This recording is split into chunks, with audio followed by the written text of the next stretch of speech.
नमस्कार।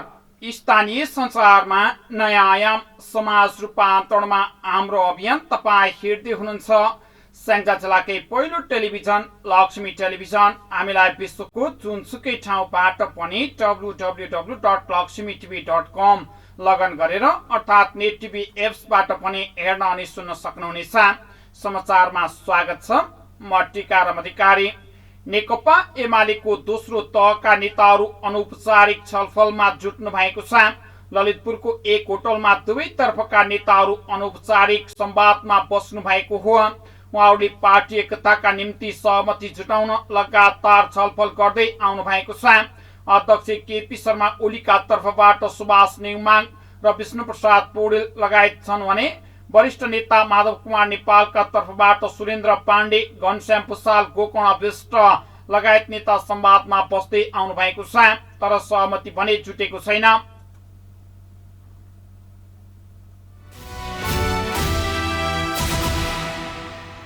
पूर्व राजा ज्ञानेन्द्र शाहले परिवर्तन र अग्रगमनका चर्का नारा खन्काए पनि जनताले सुखको अनुभूति गर्न नपाएको बताउनु भएको छ। परिवर्तन र अग्रगमनका चर्का नारा खन्काएर जे जति रूपान्तरण गर्नुपर्ने हो, जनताले ठोस सुख सुविधा नपाइरहेको बुझिएको छ। पूर्व राजाले बुधबार एक विज्ञप्ति मार्फत भन्नुभयो, आफ्ना मूल्य मान्यता तथा अस्तित्वलाई समाप्त पार्ने तर सही सिर्जना र साथ दिन नसक्ने आज नेपाली जनताले मन अशान्त बनिरहेको समेत बताउनु भएको छ। उहाँले कोरोनाको खोप उपचार पाउन नसकेका कतिपय नेपाली निराश रहेको भन्दै सरकारले प्रभावकारी ढङ्गले यसमा पहल गर्न नसकेको आरोप लगाउनु भएको छ। त्यस्तै शाहले राजनीतिक राज्य प्रणाली एवं राजकाजको प्रबन्ध र व्यवस्थापन संक्रमण सङ्कट र अन्यलको अवस्थामा देखा परेको पनि उल्लेख गर्नु भएको थियो। यस्तो अवस्थामा यही असार 23 गतेको जन्मदिनलाई उत्सवका रूपमा नमनाउने निर्णय समेत पूर्व राजाले गर्नु भएको छ।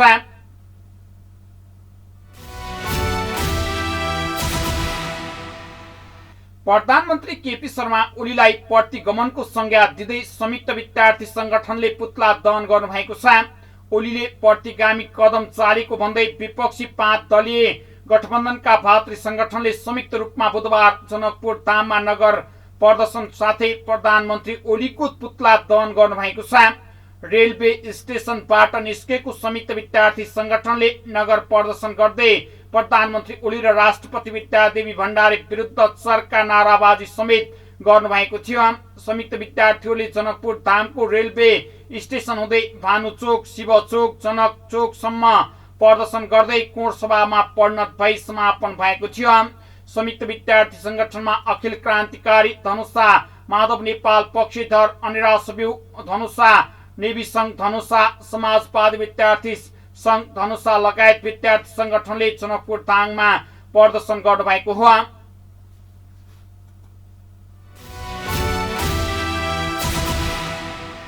राष्ट्रपतिले असार 10 गते नियुक्त गरेका संवैधानिक निकायका पदाधिकारीहरूको नियुक्ति बदर गर्न माग गर्दै सर्वोच्च अदालतमा रिट दर्ता भएको छ। वरिष्ठ अधिवक्ता दिनेश त्रिपाठीले संवैधानिक परिषदबाट नियुक्त सिफारिस भएका पदाधिकारीहरूको संसदीय सुनाई बिना नियुक्त गर्न नमिल्ने भन्दै बदर गर्न माग गर्नु भएको छ। उहाँले रिटको टुङ्गो नलागेसम्म उहाँहरूलाई कामकाज गर्न नदिन अन्तरिम आदेश पनि माग्न गर्नु भएको छ। संवैधानिक परिषदले गत वैशाख 26 गते लोकसेवा आयोगको अध्यक्ष सहितका पदाधिकारी र अरू संवैधानिक निकायका पदाधिकारी गरी 20 जना नियुक्तिको सिफारिस गरेको थियो। उहाँहरूलाई संसदीय सुनवाई बिनै राष्ट्रपति विद्यादेवी भण्डारीले असार 10 गते नियुक्त दिनुभएको थियो।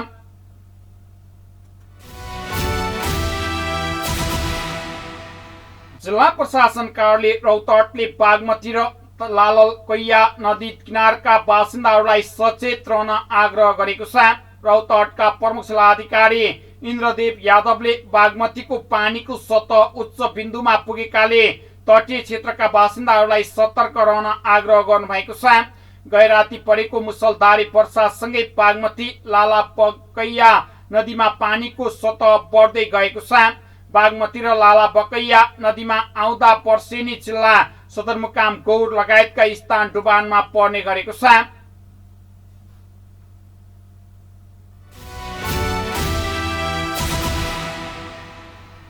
गण्डकी प्रदेशका सांसद एवं नेपाल तरुण दल स्याङ्जाका अध्यक्ष भागवत प्रकाश मल्लले गण्डकी तिनाउ डाइभर्सन आयोजना कुनै पनि हालतमा अगाडि बढाउन नदिने बताउनु भएको छ। काली गण्डकी खबरले काली गण्डकी डाइभर्सनको विषयमा तपाईको आधिकारिक धारणा के भनेर गरेको प्रश्न सांसद मल्लले भन्नुभयो। गण्डकी प्रदेशको सदनमा सबैभन्दा पहिला काली गण्डकी डाइभर्सन बनाउन हुँदैन भनेर मैले नै कुरा उठाएको हुँ। यो कुनै पनि हालतमा अगाडि बढाउन दिँदैनौँ उहाँले भन्नुभयो। डाइभर्सन आयोजना अगाडि बढेमा रामदीको पिपल डाँडादेखि देवघाटसम्म करिब 133 किमी नदीको वरिपरिको जमिन सुक्खा हुन्छ, सिंचाई खानेपानी पूर्ण रूपमा प्रभावित हुन्छ। यस क्षेत्र मरुभूमि बन्ने र धार्मिक पर्यटकीय कला संस्कृति परम्परा मासिने खतरा भएको हुँदा यी सबै जोगाउन पनि काली गण्डकी डाइभर्सन बन्न नहुँदैन। यसको लागि सबैजना एकजुट भएर लाग्नु पर्ने उहाँले बताउनु भएको छ। सांसद मल्लले भन्नुभयो। अर्थमन्त्री विष्णु पौडेलले असार 12 गते बुटोलमा डाइभर्सनको कार्डले उद्घाटन गरेको थाहा पाउन साथ आफूले गण्डकी प्रदेशका मुख्यमन्त्री चन्द्र नेपाली पोखरेललाई भेटेर उक्त आयोजना अगाडि नबढाउन प्रदेश सरकारले आवश्यक कदम अगाडि बढ्न समेत आह्वान गरेको थिए। यस विषयमा छलफल गर्न मुख्यमन्त्री पोखरेलले सर्वपक्षीय भेला बोलाउनु भएको छ। संसद मल्लले भन्नुभयो। पूर्व मन्त्री पृथ्वी सुब्बा गुरुङले पनि उक्त योजना अगाडि नबढाउन बारम्बार आग्रह गर्दै आउनु भएको स्मरण गराउँदै सांसद मल्लले भन्नुभयो। गण्डकी प्रदेश सरकार र एक भएर अगाडि बढ्ने र त्यसलाई रोक्नका लागि अगाडि आउन समेत आह्वान गर्नुभएको छ। काली गण्डकी डाइभर्सन आयोजनाको रम्बा गाउँपालिका, रामपुर नगरपालिका, चापकोट नगरपालिका, निस्ती गाउँपालिका, घिरिङ गाउँपालिका, देवघाट गाउँपालिका, बुलिङटार गाउँपालिका, बौद्धिकाले गाउँपालिका हजारौं परिवार प्रभावित हुने स्थानीयले दावी गर्नुभएको छ। डाइभर्सन आयोजनाको शनिबार बुटौलमा कार्डले स्थापना भएसँगै प्रभावित क्षेत्रका बासिन्दा र नेताहरू सामूहिक धारणा बनाउन प्रभावित क्षेत्रका 10 पालिका जनप्रतिनिधिहरूले वृहत भेला आयोजना गर्न आन्तरिक छलफललाई तीव्रता दिनुभएको छ।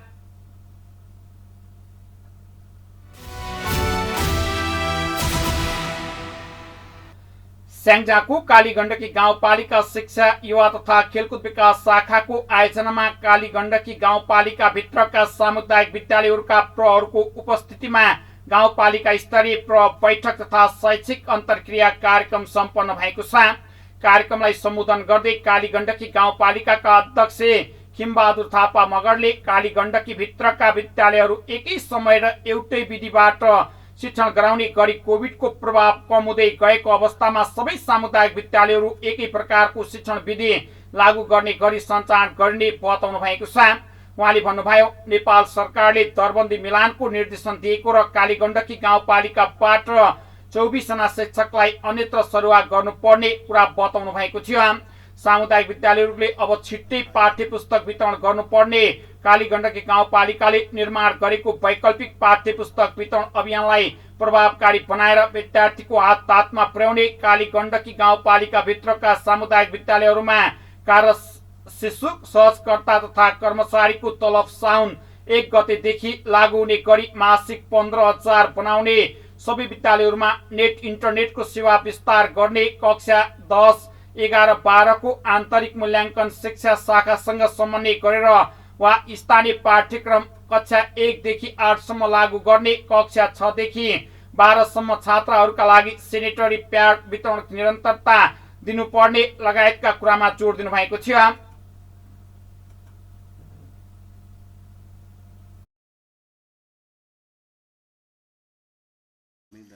17 गतेसम्म त्यसको म्याच छ। निवेदन दिँदै 18 गतेपछि हामी दरबन्दी मिलान गर्न बाध्य हुन्छौँ। त्यति बेला साथीहरूको सरुवा तलमाथि पनि हुनसक्छ। हामीले पठाउनु पर्ने फुल दरबन्दी हामी पठाउनु पर्ने बाध्यकारी हुन्छौँ। नभए अर्को चौमासी फेरि लाएपछि साउन लाएपछि हामी कुनै पनि पैसा तलब खुवाउन सक्दैनौँ। त्यो तलब खुवाउन सक्दैनौँ। त्यसैले यो बाध्यकारी अवस्थामा आएको चिज हो। यसलाई पछि नबुझे फेरि तपाईँ जिज्ञासा राख्नु होला। अर्को पाठ्य पुस्तक वितरणको यो व्याख्या गर्नु परेन। अब वितरण गर्नुहोस्, तपाईँ स्कुलमा आयो होला, एक दिनमा पैसा तपाईँको खातामा आइहाल्छ होइन। यो वितरण गर्नुहोस्, यस कामलाई अगाडि बढाउनुहोस्। अर्को वैकल्पिक सिकाइ सामग्री अब यो त सामग्री वितरण गर्ने कुरा भयो परेको सन्दर्भमा थोरै अहिले पछि तिमी सरले भन्नु होला र अर्को मुख्य एउटा चिज पनि छ सका अथवा इसिडीको शिक्षक अनि विद्यालय कर्मचारी त्यसमा लेखा पनि पर्छ तपाईँको हो कि होइन भने सङ्घीय सरकारको बजेटमा पनि कन्फ्युज थियो र हामीले यहाँको हकमा हामीले दिने सन्दर्भमा हामीले क्लियर गरेका छौँ त्यहाँ लेखा पनि पर्छ प्राविको यहाँ 3 थरी हुनुहुन्छ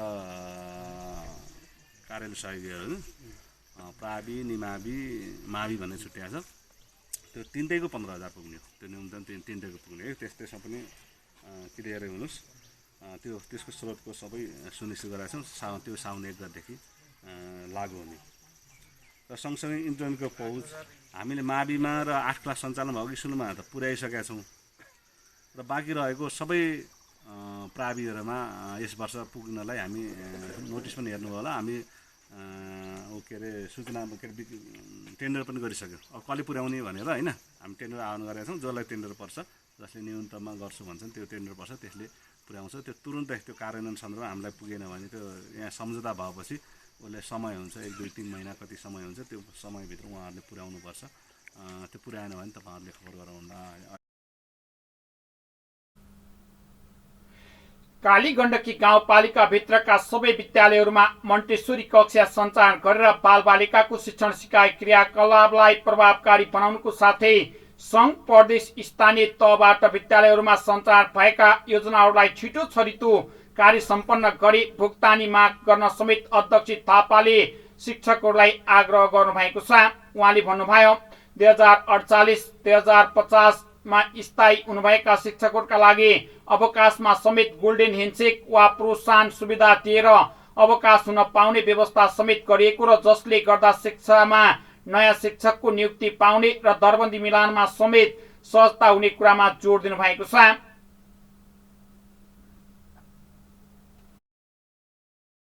मेरो तर्फबाट पनि स्वागत भन्न चाहन्छु, अभिवादन भन्न चाहन्छु। विद्यालय सञ्चालनको सन्दर्भमा धेरै साथीहरू स्पष्ट नै हुनुहुन्छ। केन्द्रीय नीति छ शैक्षिक वर्ष भनेर असार 1 गतेदेखि भन्यो, तर कोभिडको कारणले अहिले हामी विद्यार्थीलाई बोलाउन सकिरहेका छैनौँ। तर अरू कामहरू वैशाख के अरे असार 1 गते नै अरू कामहरू शिक्षक साथीहरू कालीगण्डकीले शिक्षा समिति बैठक बसेर शिक्षक साथीहरू आउने अरू पूर्व तयारीहरू करिब 15-20 दिन 25 दिन नै पूर्व तयारीहरू गर्नुपर्ने हुन्छ। पढाउने काम नभए पनि अरू काम त प्रशस्तै पनि छ, त्यो तयारी गर्ने र त्यसपछि यहाँको निषेधाज्ञा पनि हेर्ने, कोभिडको अवस्था पनि हेरेर त्यसपछि करिब अन्तिम हप्तातिरदेखि एउटा फेरि समितिको बैठक बसेर सल्लाह गरेर नै एकरूपताका साथ अगाडि बढ्ने भन्ने निर्णय गरेका छौँ। त्यसलाई नै कार्यान्वयन गर्नु होला। अब यो सल्लाह गर्दा यस्तो गर्दा अलिक सजिलो किन हुँदो रहेछ भने गत साल पनि कोभिड भयो। हामीले कालीगण्डकीले एकरूपताका साथ आफ्ना निर्णयहरू गरेर कोर्सहरू अगाडि बढायो, जसको कारणले यो दोस्रो भेरिएन्ट आउने बेलामा अथवा करिब यो चैततिर हामीलाई सजिलो भयो। हामीले परीक्षा पनि अगाडि सार्यौँ। त्यही परीक्षा 1 हप्तापछि गर्न परे भए हामी त्यो गर्न सक्थेनौँ होइन। अरू के हुन्छ अब डेल्टा डबल भनेका छन् के भनेका छन् होइन, त्यो आउनु सक्छ। त्यसको तयारीमा पनि हामी बस्नु पऱ्यो। त्यसैले आफ्नो तयारी यसरी तयारी गर्ने। त्यसमा नेपाल अहिले सङ्घीय सरकारको निर्देशन छ सञ्चालन गर्ने भने, तर अब विद्यार्थीलाई बोलाउने अवस्था छैन। आफ्नो तयारी गर्ने, अहिले आफ्नो तयारी पूर्व तयारीहरू सबै चिज गर्ने। अब दोस्रोमा दरबन्दी मिलानको सन्दर्भमा धेरै साथीहरूले थाहा पनि पाउनु भएको छ, औपचारिक अनौपचारिक थाहा पनि पाउनु भएको छ। हामी धेरै छलफल गऱ्यौँ। अब कालीगण्डकीमा पुल दरबन्दीमा 69 पहिलो चरणमा हामी 69 शिक्षकहरू प्राविका शिक्षकहरू बढी भएको, दोस्रोमा फेरि 45 भनेर आयो। हामीले पनि फेरि स्याङ्जा जिल्लाको निर्धारण गरेको मापदण्ड अनुसार 45 जना कालीगण्डकीबाट बाहिर जानुपर्ने भनेर आइसकेपछि त्यति पठाउनु पर्ने, नभए हामीलाई तलब नै रोका गर्थ्यो। अहिलेसम्म तलब नआएको तलब पनि नभएको 1,52,00,000 पैसा हामीलाई पुगेको छैन। अस्ति हामी स्याङ्जा जिल्लाकै डेलिगेसन गयौँ, मन्त्रालयमा गइसकेपछि अब करिब आजभोलिमा आइसकेको छैन। के आजभोलिमा 15-16 गतेभित्र आइसक्छ भन्नुभएको छ। कार्यक्रममा कालीगण्डकी गाउँपालिकाका उपाध्यक्ष सावित्रा कोइरालाले कोभिडका कारण शिक्षण सिकाइमा प्रभाव पारेको बताउँदै बेला बेलामा अनलाइनबाट बैठक बसेको भए पनि प्रत्यक्ष बैठक बस्ने अनुकूलता मिलेको बताउँदै शैक्षिक गुणस्तरमा सबैले आफ्नो आफ्नो ठाउँबाट ध्यान दिनुपर्ने कुरामा जोड दिनु भएको छ। केही समयको लागि यो महामारीले गर्दा हामीहरू स्थगित गर्न बाध्य भयौँ।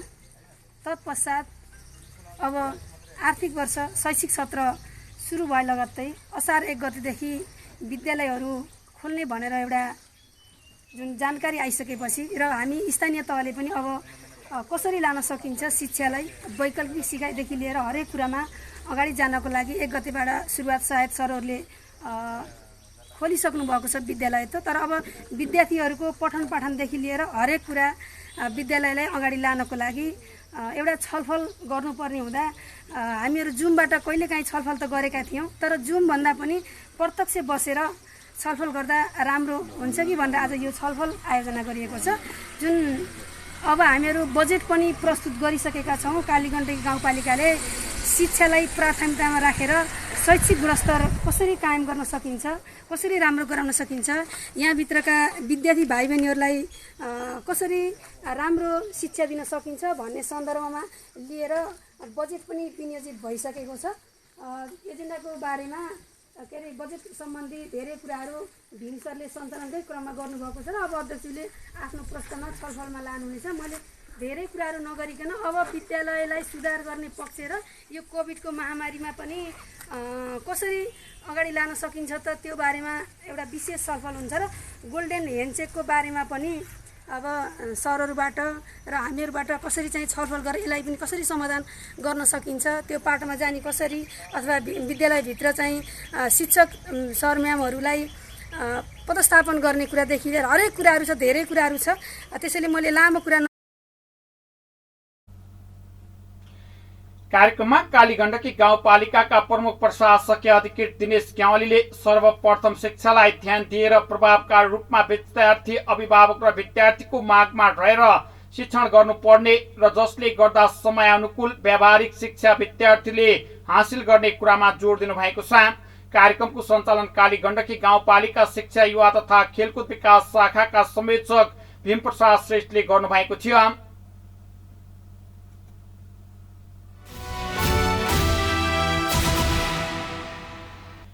स्याङ्जाको आँधीखोला गाउँपालिकाले कृषकलाई अनुदानमा सुन्तला कागतीका बिरुवा वितरण गरेको छ। 6वटै वडाका किसान व्यवसाय कृषक फर्म समूहहरूलाई 50% अनुदानमा सुन्तला र कागतीका बिरुवा वितरण गरिएको गाउँपालिकाका अध्यक्ष सुधीर कुमार पौडेलले जानकारी दिनुभएको छ। कृषकहरूलाई फलफुल खेतीमा व्यावसायिक बनाउन 350 जना कृषकलाई 4500 सुन्तला र 2500 कागती गरी 7000 पोली ब्याग सहितको बिरुवा वितरण गरिएको गाउँपालिकाले जनाएको छ। गाउँपालिकाले 50% सम्बन्धित निकायले 50% बिउर्ने गरी बिरुवा खरिद गरिएको हो। गाउँपालिका अध्यक्ष पौडेलले भन्नुभयो, किसानलाई आर्थिक रूपमा सक्षम बनाउन व्यावसायिक खेती पद्धतिलाई हामीले जोड दिएका छौँ। स्थानीयलाई फलफुल खेतीबाट पनि आत्मनिर्भर गराउने दैनिक उद्देश्य रहेको छ। कृषिसँगै पर्यटनको पनि प्रशस्त सम्भावना बोकेको पालिकाले भर्खरै सम्पन्न भएको गाउँपालिकाले कृषि पर्यटनलाई पहिलो प्राथमिकतामा राखेर बजेट विनियोजन गरेको अध्यक्ष पौडेलले बताउनु भएको छ। व्यावसायिक कृषिलाई गाउँपालिकाले आफ्नो प्राथमिकतामा राख्दै सम्भाव्य फलफुल खेती एवं कृषिको स्थान पहिचानका लागि विभिन्न 450 स्थानको माटो परीक्षण गरी बिरुवा वितरण गरिएको कृषि प्राविधिक विवेक आचार्यले बताउनु भएको छ। कृषकको चाहना अनुसार उहाँहरूले के जातका फलफुल लगाउन चाहनुहुन्छ, वडा कार्यालय मार्फत निवेदन माग गरी बिरुवा वितरण गरेका हौं। उहाँले भन्नुभयो, जग्गामा बढ्दै गएको अवलम्बनीयपनको निवारणका लागि गाउँपालिकाभित्र 11वटा टन कृषि चुन समेत पालिकाले निशुल्क वितरण गरेको समेत जानकारी दिनुभएको छ। तपाईँ हेर्दै हुनुहुन्थ्यो लक्ष्मी टेलिभिजन। अर्को समाचारमा पुनः सुने बाचा गर्दै यसलाई भने समाचार युनिटबाट बिदा हुन चाहन्छौँ। तपाईँ भने हेर्दै गर्नुहोला लक्ष्मी टेलिभिजन। नमस्कार।